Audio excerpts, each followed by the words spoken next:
안녕하세요. 저는 법률 상담 공작소 블로그를 운영하고 있는 우실장이라고 합니다. 별거라는 것은 절대 부부 관계에서 좋은 역할을 하지 못한 것 같습니다.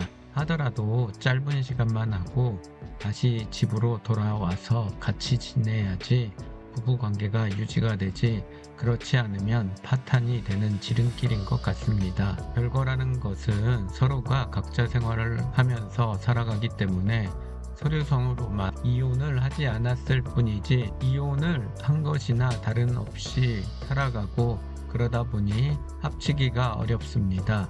일단 별거로 이혼을 하려고 하는 분들은 상대방이 현재 이혼을 원하는지 아니면 강력하게 원하지 않는지를 확인해 봐야 합니다. 보통 장기간 별거하는 경우에는 상대방도 암묵적으로 이혼을 원하는 경우가 대부분이기 때문에 쉽게 이혼을 할 수 있습니다. 이때는 상대방이 적극적으로 이혼을 원한다라고 하면 협의 이혼을 하는 것이 좋습니다. 상대방이 협조가 되기 때문에 재산 분할 등 할 것이 없다라고 하면 협의 이혼을 하는 것이 좋습니다. 그런데 만일 상대방은 암묵적으로 이혼을 원하지만, 즉 반대하지 않지만 법원에 참석을 하지 않거나 또는 어디에 살고 있는지도 모르고 연락도 안 되는 경우에는 이때는 이혼 소송을 하면 됩니다.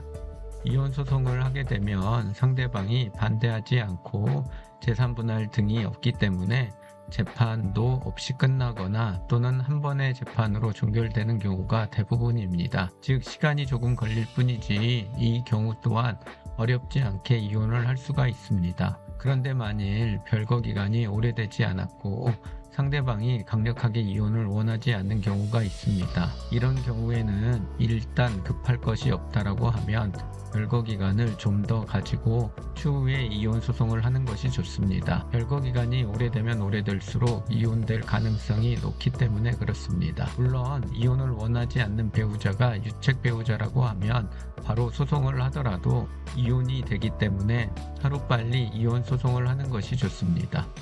별거 기간이 오래되지 않았고 재산 분할할 대상이 있다라고 하면 일단 양 당사자가 합의 시도를 해봐야 합니다. 합의가 되면 반드시 합의서를 작성한 후 협의 이혼을 하거나 아니면 이혼 조정 신청을 해야 합니다. 그런데 만일 합의가 되지 않았다라고 하면 이 경우 또한 이혼 소송을 해야 합니다. 협의 이혼은 반드시 양 당사자가 모두 법원에 참석해서 신청서를 작성한 후 숙려기간이 종료된 이후에 반드시 양 당사자가 같이 가서 증명서를 받은 후 가까운 구청이나 시청에 신청을 해야 합니다. 그와 달리 이혼 소송의 경우에는 단순 이혼만 청구하는 경우에는 한 번만 재판을 참석하면 되고 종결이 되는 경우가 대부분입니다.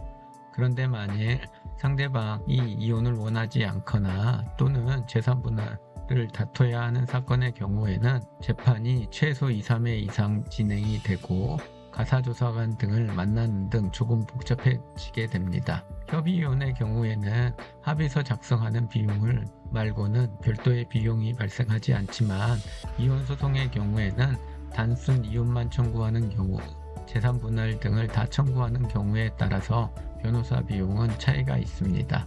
그러기 때문에 자신이 협의 이혼을 해야 하는 상황인지 아니면 이혼 소송을 해야 하는 상황인지 잘 파악을 한 후 진행해야 한다는 점 꼭 참고하시길 바랍니다.